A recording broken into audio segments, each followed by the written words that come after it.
درود بر شما. ویروس خبری چیست و چگونه کار میکنه؟ این ویروس خبری اخبار مشابهیه که از چند طریق یهو به شما میرسه. وقتی این اتفاق میفته اولین قدمیه که باید شک کنید. خب دومی اینه که هیچ اطلاعات دقیق و درست و مستندی توش نیست. اخبار ضد و نقیض و دروغ توشه خیلیاش.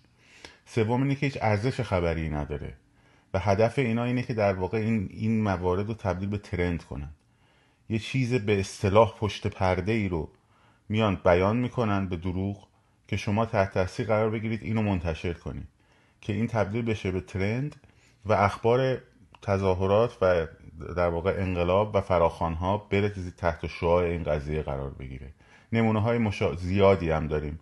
خب یکیش این بود که چند روز پیش گفتن فردا قرار کمیته حقیقتیاب برسه به سفارت سوئیس. خب کو هم خیلی پخش کردیم. یا آقای میر باقری داره در شهرک غزالی فیلم میسازه برای ضد انقلاب، علیه انقلاب. این هیچ اهمیتی نداره، حتی اگه واقعیت هم داشته باشه هیچ اهمیتی نداره. خب چون که جامعه جهانی ابله نیستش که این همه تصاویر و فیلم ها رو رها کنه بیاد مثلا این رو ببینه بگه استناد کنه بهش.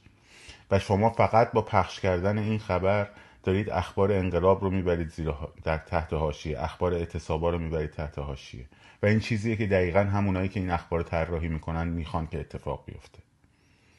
بنابراین فریب ویروس های خبری رو نخوریم. هیچ خبری رو تا راستی آزمایی دقیق نشده و معتبر نیست منتشر نکنیم.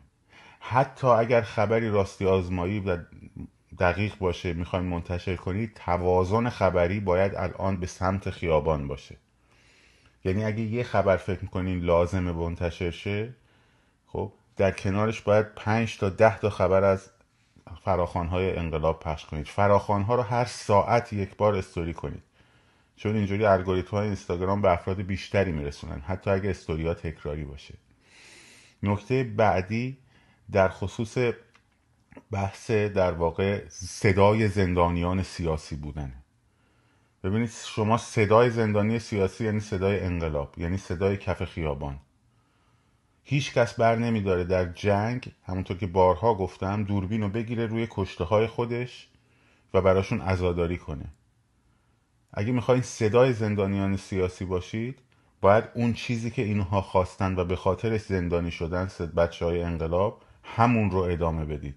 یعنی صدای زندانی سیاسی، صدای زندانی انقلاب کف خیابان هست، نه هشتگ. چون وقتی اینو شما ترند میکنی در واقع داری خیابان رو تضعیف میکنی.